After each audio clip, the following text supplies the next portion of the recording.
नालंदा वाली ट्रेन से आऊंगा, मुझे लेने आ जाना।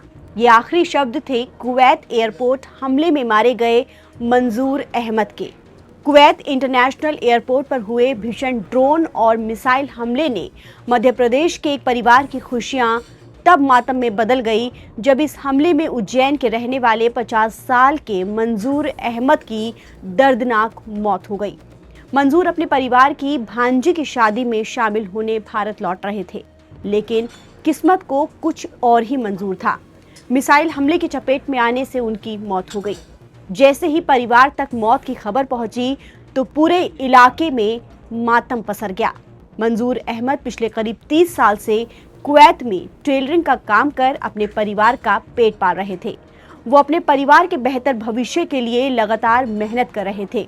इस बार वो खास तौर से अपनी भांजी की शादी में शामिल होने के लिए भारत लौट रहे थे, लेकिन अब वो ऐसी जगह पहुंच गए हैं जहां से कोई भी वापस नहीं आता।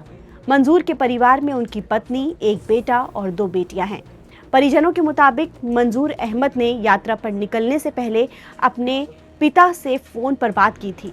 बातचीत के दौरान उन्होंने कहा था, नागदा वाली ट्रेन से आऊंगा, मुझे लेने आ जाना।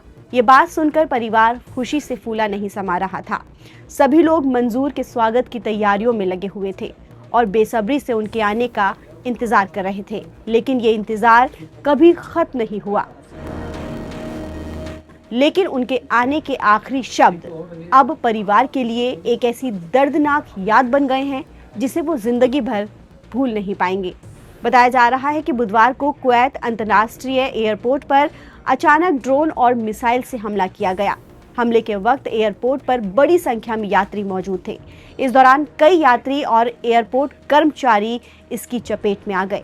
मंजूर अहमद भी उन्हीं लोगों में शामिल थे जो भारत आने वाली फ्लाइट का इंतजार कर रहे थे। हमले में उन्हें गंभीर चोटें आई और उनकी मौके पर ही मौत हो गई। मंजूर अहमद के निधन की खबर मिलते ही परिवार में कोहराम मच गया। उनकी पत्नी, बच्चे और बाकी परिजन का रो रो कर बुरा हाल है।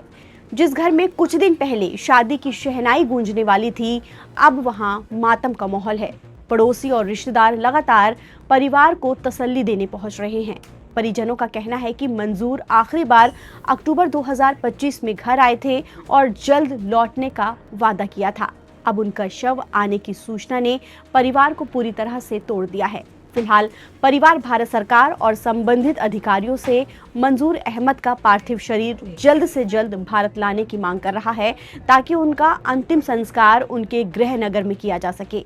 लेकिन इस दुखद घटना ने एक बार फिर विदेशों में काम कर रहे भारतीयों की सुरक्षा को लेकर गंभीर सवाल खड़े कर दिए हैं।